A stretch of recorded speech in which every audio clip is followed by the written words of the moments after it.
नमस्कार दर्शकों, मैं रतीश गुप्ता एक बार फिर से आपका स्वागत करता हूं। दर्शकों, जैसे कि हम सब जानते हैं कि बैक टू विलेज प्रोग्राम जो है वो 2 अक्टूबर से शुरू होने वाला है, लेकिन उससे पहले ही आरोप प्रत्यारोपों का सिलसिला जारी है।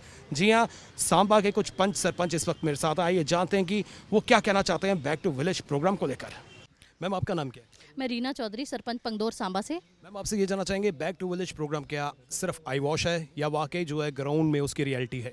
नहीं, ये सिर्फ आई वॉश है, क्योंकि जब ये लॉन्च किया गया था बड़े बड़े वादे किए गए थे। हम लोग भी उन झांसों में आ गए थे। हम लोगों की एक्सपेक्टेशन बहुत ज़्यादा बढ़ गई, लेकिन ऑन ग्राउंड जब इसकी एप्लीकेबिलिटी देखी जाए, ऑन ग्राउंड रियलिटी देखी गई, एक बार गलती हो सकती है, 2 बार भी हमने देखा, 2 बैक टू विलेज हो गए हैं, टोटल फेलियर हैं। जो बड़े बड़े वादे किए जाते हैं वो टोटल फेलियर हैं। आज तक कोई भी वादा पूरा नहीं किया गया और अब बहुत जल्द इन्होंने 2 अक्टूबर से बोला गया है कि हमारा नेक्स्ट बैक टू विलेज भी आ रहा है।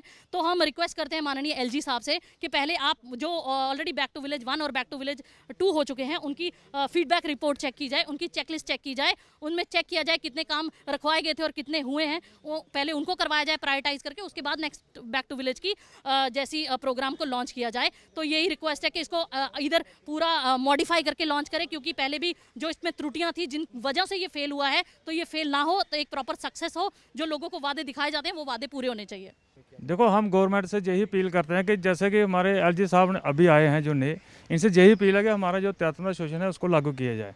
लेकिन जो अभी बैक टू विलेज 3 का इन्होंने प्रोग्राम रखा है, हमने ये डिसाइड किया कि हम ये बैक टू विलेज को बाइकआउट करेंगे। हम इसको नहीं करेंगे, क्योंकि ये सरपंचों के साथ धांधली है और लोगों के साथ भी ये धांधली है। ये धांधली नहीं होने देंगे। आज बैक टू विलेज है, लोग हमसे जवाब मांगते हैं, सरपंचों से पूछते हैं कि अभी हमने छोटे छोटे काम दिए हुए हैं, लेकिन उसके ऊपर कोई भी कार्रवाई नहीं की जा रही। और मेरी तरफ से यही है कि हम इस बैक टू विलेज को बाइकआउट करेंगे, हम इस प्रोग्राम को नहीं करेंगे। और साथ में जो कि जैसे छोटे छोटे कामों में ही हमारे छोटे छोटे अक्षरों को भेजा जाता है वहाँ पे, जो कि जिनके खुद उनके दफ्तर में कुछ नहीं है, वो हमें बैक टू विलेज में दिया जाता है। जो हमारी खुद का उनका हल नहीं हो, वो हमारा हल क्या करेंगे? जैसे कि 2 बैक टू विलेज हो चुके हैं, तीसरा सरकार करने को है। लेकिन इससे पहले हम एलजी जम्मू कश्मीर से ये रिक्वेस्ट करेंगे कि वो हमारे जम्मू कश्मीर में नए आए हैं, इससे पहले वो हमारे पंचायतों का ब्यौरा कर लें, जान लें कि बैक टू 1 और बैक टू 2 का क्या फायदा हम पंचायतों को हुआ है। माननीय प्रधानमंत्री जी की तरफ से पंचायतों को सशक्त बनाने के लिए बैक टू विलेज प्रोग्राम जो है बनाए गए थे। इनकी तरफ से सेक्रेटरीट लेवल के जो ऑफिसर हमारी पंचायतों में आने थे, लेकिन कुछ AWE लेवल के ऑफिसर जो हमारी पंचायतों में आते हैं, जो ऑफिसर आने थे उन्होंने मौके पे बैठ के हमारी पंचायतों की प्रॉब्लम सॉल्व करनी थी। ये जो ऑफिसर AWE JE वगैरह हमारी पंचायतों में आते हैं, क्या ये हमारी प्रॉब्लम सॉल्व कर पाए हैं? जो लोग हमारे ऑफिसर जो हमारी पंचायतों में, क्या हमारी वो पंचायतें, हमारी जो परेशानी थी उनको खत्म कर पाए हैं? माननीय प्रधानमंत्री जी की तरफ से 21 डिमांड हमारी पंचायतों को दिए गए थे। आज के हालात ये हैं कि एक ट्रांसफार्म का फ्यूज लगाने के लिए अगर हमने 4th क्लास इंप्लाई को फोन करना, वो हमारा फोन नहीं उठाता है। जेई हमारा फोन नहीं उठाता, एक्शन हमारे फोन नहीं उठाते। किस नाम के हमें डिपार्टमेंट दिए गए हैं? अगर हम किसी डिपार्टमेंट के पास जाएं तो हमारे से ज्यादा काम वो दूसरे लोगों के करते हैं। जब हमारी पंचायतों में हमारे लोग काम के लिए बोलते हैं, हमारे काम नहीं किए जाते। बैक टू विलेज 1 में हमें 5-5 लाख रुपया डेवलपमेंट के लिए दिया गया था। आज तक वो 5 लाख रुपया कई पंचायतों को मिला ही नहीं है।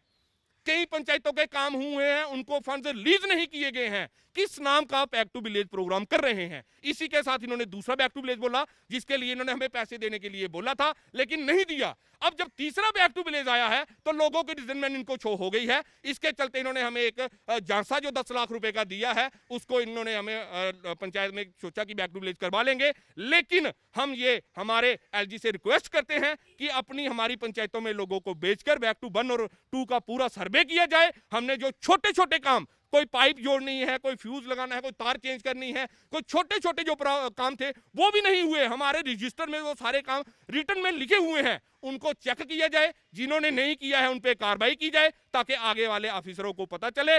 फंडिंग हमारी नहीं हुई है, हमारी लाइबिलिटीज अभी पड़ी हुई हैं। जो हमारे 14 FC के काम हुए थे, उनके पैसे तक हमें नहीं निकल पाए हैं। इसलिए हमारी रिक्वेस्ट है कि इन सभी को कामों को मद्देनजर रखते हुए अगला बैक टू विलेज करवाया जाए, नहीं तो रिजल्टमेंट जो है देखने को आपको मिल रही है। आपके माध्यम से ये बताना चाहता हूँ लेफ्टिनेंट गवर्नर जी को कि बैक टू विलेज 1 और जो 2 हुआ है, सर मैं उसमें जो भी हमने काम लिखवाए थे विजिटिंग ऑफिसर को, उसका 10% काम भी जो है वो ग्राउंड पर नहीं हुआ है जनाब।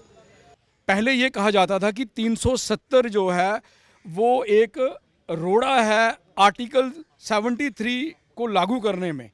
अब तो 1 साल होने वाला है जनाब, 1 साल हो गया, मतलब कि 370 को ख़त्म हुए, और अब जो है जनाब क्यों नहीं लेफ्टिनेंट गवर्नर साहब पंचायतों को पूरी तरह से सशक्त करते, उनको एम्पावर करते। इन्होंने हमसे वादा किया था पंचायतों से कि पंचायती राज को सशक्त करेंगे, तो जो 73वां संशोधन है, अगर वो सर सारी बातों की एक बात है कि अगर जम्मू कश्मीर में ऑल ओवर इंडिया की तरह 73वां संशोधन लागू हो जाए जनाब, तो पंचायतें ऑटोमेटिक सशक्त हो जाएंगी, ऑटोमेटिक सरपंचों का प्रोटोकॉल हो जाएगा। लेफ्टिनेंट गवर्नर साहब से हमारी यही अपना अपील है जनाब कि 73वां संशोधन जो है वो जम्मू कश्मीर में लागू किया जाए, जिस प्रकार पूरे देश में लागू है।